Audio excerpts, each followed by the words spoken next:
But if you're the National Football League, okay, clearly it's not about talent anymore. It's about something else. And I'm going to tell you, I spent a large amount of the last 24 hours thinking about nothing more than I was thinking about collusion. The $50 million robbery of Shedeur Sanders. Because that's what I just witnessed.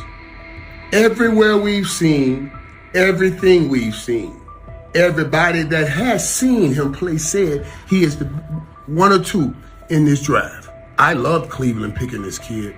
The NFL draft is usually a time of celebration, a moment when dreams come true and talent gets recognized. But in the spring of 2025, that dream took a sharp turn for Shedeur Sanders.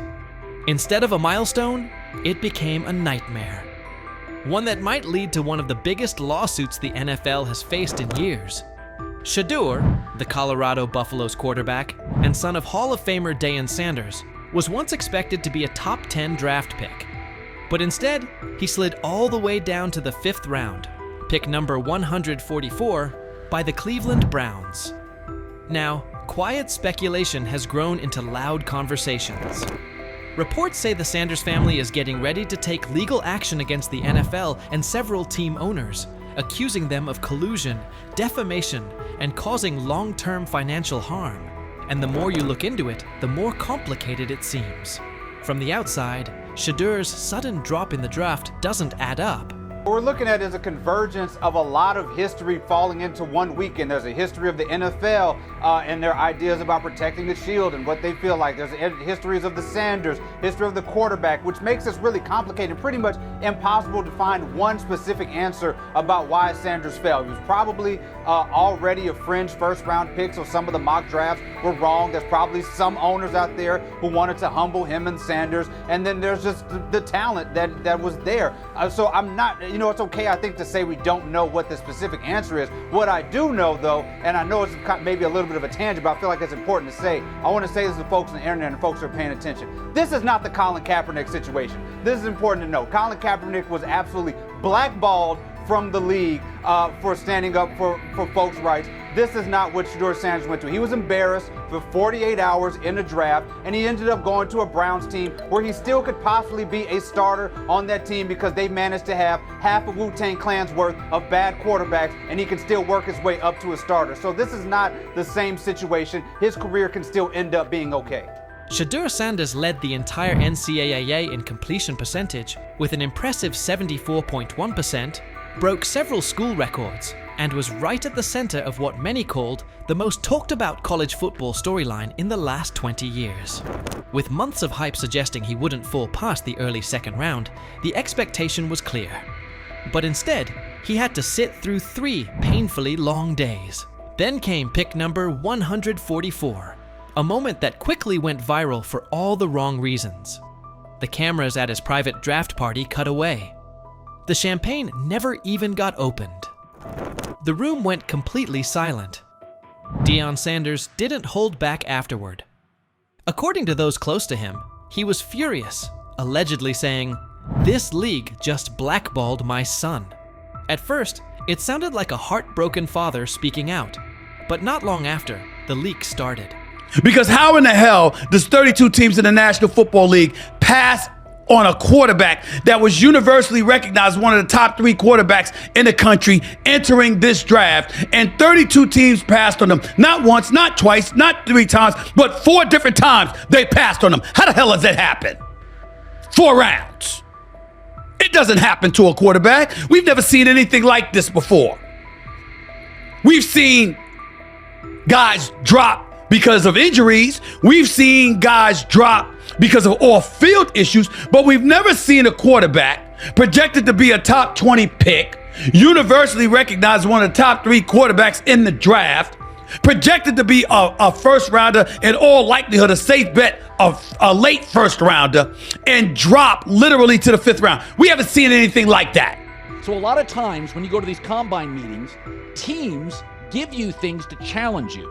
Teams will have a player's worst plays ready for him, and they'll show him his worst plays and say, "Hey, why don't you explain them?" And Shedeur apparently didn't take to it well. And at one point, one of the few teams that actually was interested in him said, well, what do you make of this really bad play? And Shedeur said, maybe I'm not the guy for you. That's not the answer. Another moment. What they do during the film and the combine and the meetings is teams will install mistakes intentionally planted in the install, and they want you to catch them. Shedeur didn't, and when a coach called him out, once again, it didn't sit well. It's like, bro, there's not many teams needing quarterbacks, especially since Pittsburgh appears to have a deal with Aaron Rodgers and Tennessee's getting Cam Ward. So you're down to the Giants, who were not interested at all, and Cleveland, who traded out of that 2 spot because clearly they were looking for next year's class like the Rams are. Based on internal messages uncovered by a private investigator working with Shedeur Sanders' legal team, messages that haven't been made public yet but are currently being looked into by several independent news outlets, it looks like a few NFL team owners may have raised red flags about the media frenzy and the branding baggage tied to Shedeur. Even more concerning, there are reported claims that some team ownership groups were having behind-the-scenes talks, quietly advising each other to steer clear of drafting Shedeur unless they absolutely had no choice. People close to the Sanders camp say these private conversations even mentioned things Deion said back during Super Bowl week. Those blunt interviews where Coach Prime made it clear they would call the shots and wouldn't play for certain teams. Basically, they were following the same playbook Eli Manning used. Will you step in Eli Manning like, Deion Sanders like, to the point where like you told him, hey man, I ain't taking that psych test with the Giants. I followed you after that. I said I wasn't taking it either. Will you step in and do some of that if it's the wrong organization and say he ain't going there? Yeah, but I'm not going to do it publicly. I'll do it privately. This time around, though, the league supposedly answered with a wall of silence and behind-the-scenes sabotage. According to insiders, the upcoming lawsuit is expected to claim that the NFL worked together to hurt Shedeur's draft stock, not because of his skills, but because of how things looked in the media, internal politics, and bruised egos. If they played the cards and picked him up in the 5th round, but I surely would like to know how they knew he would still be there in the 5th round. I've been on that stage for years and years and years. I've never seen them position the cameras in position, give forewarning about who's about to be drafted. I wonder if Cleveland got a call from somebody in the NFL saying, we got to draft this kid. You just robbed this young man of $50 million. And it wasn't on his playing ability. Wow.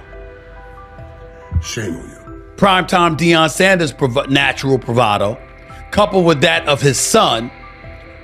They say that the whole interview process wasn't that impressive. When he showed up at the NFL scouting combine and refused to work out, that hurt him. The interview process while he was there hurt him, etc., etc. You know what, y'all? I get it. It makes perfect damn sense if he's drafted in the 2nd round. It's the fact that he fell to 5th that's alarming. After the draft, analysts on Fox Sports tried to make sense of the slide. Some said Shedeur wasn't a once-in-a-generation type of player. Others questioned his intangibles or pointed to the so-called baggage he brought with him. But instead of cooling things down, those comments only added fuel to the fire for Sanders' legal team. They're asking, how does a quarterback with a higher completion percentage than the #1 overall pick fall more than 130 spots? Why did draft experts rate him so highly, yet not one NFL GM publicly pushed back when he slid? From the Sanders camp's point of view, this wasn't just a case of a poor team fit. It looked more like a deliberate effort to send a clear message. Players don't get to control their future. That power belongs to the league. And nothing seemed to capture that message more clearly than Colin Cowherd's widely shared line: "Nobody wants a celebrity backup quarterback." According to sources, that quote is already being looked at closely by attorneys and has shown up in early versions of the legal filing. To them, it's more than just a jab. It's part of the case. Really, really good. Proud of you. All right. Cool. Really, really nice job. You're not fully proud, kinda.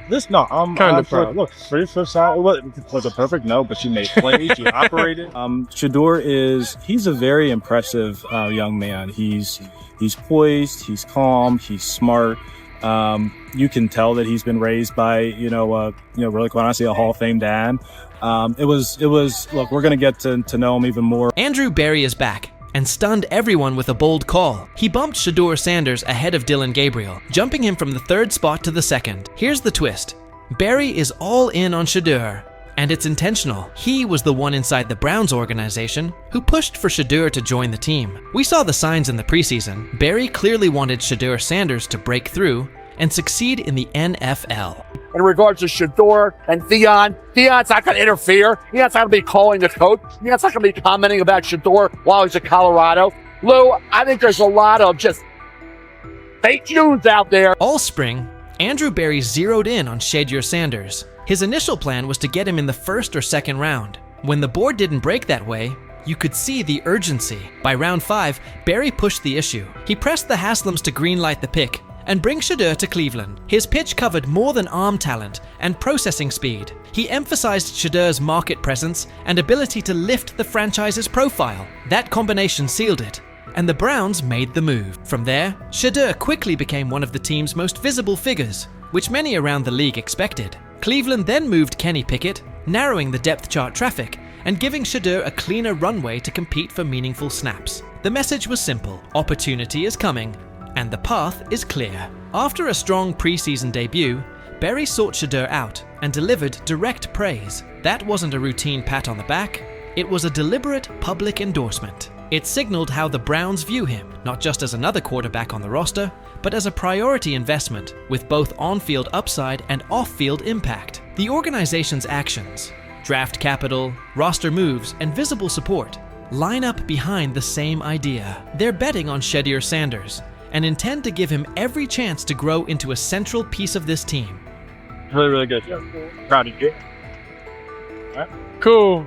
Really, really nice job. You're not fully proud, kinda. I'm kinda proud. Look, first shot, was a perfect no, but she made plays, she operated, it's just stacked. I love when you tell the facts, dude. No, but it's okay. It's okay. Listen, you did a nice shot. Andrew Berry's bet on Shedeur Sanders is aging well, and the media is starting to echo that view. Mary Kay Cabot recently argued that Shedeur is the primary reason the Cleveland Browns remain in the conversation after a rough year. In her view, amid team-wide struggles, it's Sanders' presence, his profile, buzz, and flashes that kept Cleveland from slipping out of the spotlight entirely. Without him, she suggests, the Browns likely drift off the national radar. That ripple effect validates Berry's aggressive stance. The move wasn't just about a depth chart.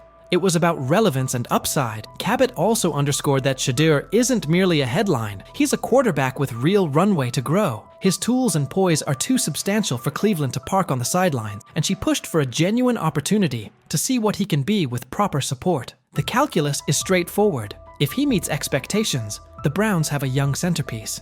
If he doesn't, the organization can still reassess and pivot. Either way, the signal is clear. Berry's conviction in Shedeur Sanders has positioned Cleveland to capture attention now, while exploring a ceiling that could reshape the team's future. It was too much value to pass up there, a developmental quarterback that they could take a look at and just kind of see what they had. Right now, his upside clearly outweighs the downside. It's a bet the team can't ignore. After Shedeur Sanders' tough preseason outing, when critics jumped in, Andrew Berry didn't let it drift. Instead of excuses, he acted. He pulled the entire offensive line that had been on the field with Shedeur. That decision shook the building and made the front office's stance obvious. Protect the quarterback, give him a fair evaluation, and set him up to succeed. It signaled full investment in his development. Berry's move wasn't just a swap of personnel, it set a standard. He pushed for accountability, demanded changes, and focused on building a setting where Shedeur can grow instead of being put in losing spots. It's one of the strongest steps in reshaping the Browns roster and shows real trust in Shedeur's trajectory. There's also a bigger plan here. These choices aren't only about one game. They're tied to the long-term quarterback picture. With Dylan Gabriel's physical limitations and Kenny Pickett gone, the front office knows it needs a quarterback who can handle NFL speed and punishment. The post-Joe Flacco roadmap depends on getting this decision right. After all of that, Kevin Stefanski's latest comments flipped the tone. He's now publicly backing Shedeur's growth, regardless of outside noise. That's notable because Stefanski previously downplayed Shedeur's upside and critiqued him. With Pickett out of the mix, the focus has shifted. Shedeur's size, strength, and on-field tools are giving him a real edge over Gabriel. While there are ongoing questions about Gabriel's frame, Shedeur looks like the more complete option. That difference could be what pushes him up the Browns' depth chart. I don't concern myself with outside type of things, but I'm committed to his development, just like all of our rookies. So we'll continue to focus on getting our guys better, and that's what we'll stay committed to, and that's what's important to me. TJ Houshmandzadeh has weighed in too, saying the heat on Kevin Stefanski is rising, and a lot of it stems from Andrew Berry's aggressive choices. Houshmandzadeh pointed out that the microscope on Cleveland's quarterback plan is getting sharper, leaving Stefanski with little room for error. His warning was direct. If Stefanski keeps capping Shedeur Sanders' role or downplaying his importance, it could put his job at risk. With the front office and fan base tracking every move and Berry firmly behind Shedeur, any attempt to slow him down could push Stefanski onto the hot seat. Bottom line, Berry's steadfast backing of Shedeur Sanders now defines the Browns' quarterback landscape, and the ripple effects are everywhere. From the early draft push to the decisive preseason calls, Berry has made it clear he intends to give Shedeur a real runway. That stance hasn't just shifted the depth chart, it's also forced key figures, Stefanski included, to recalibrate their approach. What used to be a conversation full of doubts about Shedeur's ceiling has turned into a high-stakes pivot point, with Berry's conviction driving the agenda. As the pressure builds, Stefanski stands at a decision point. The spotlight on Shedeur, the expectations from fans, and the backing from the front office leave minimal margin for missteps. Stefanski has to balance his system with the reality that Berry's faith in Shedeur is now central to the team's direction. The future of the position in Cleveland may hinge on how well Stefanski manages that balance. With Berry all in, the trajectory looks promising, but Stefanski's choices in the coming months will determine whether Shedeur's rise takes off or stalls. What's your read on Andrew Berry's aggressive approach and the pressure on Kevin Stefanski? Do you back Berry's unwavering commitment to Shedeur Sanders? Or is it too much risk for a young quarterback? And how do you feel about Stefanski's shift in tone, given his earlier skepticism? Share your take below. Does this pressure cooker sharpen the Browns, or set them up to stumble?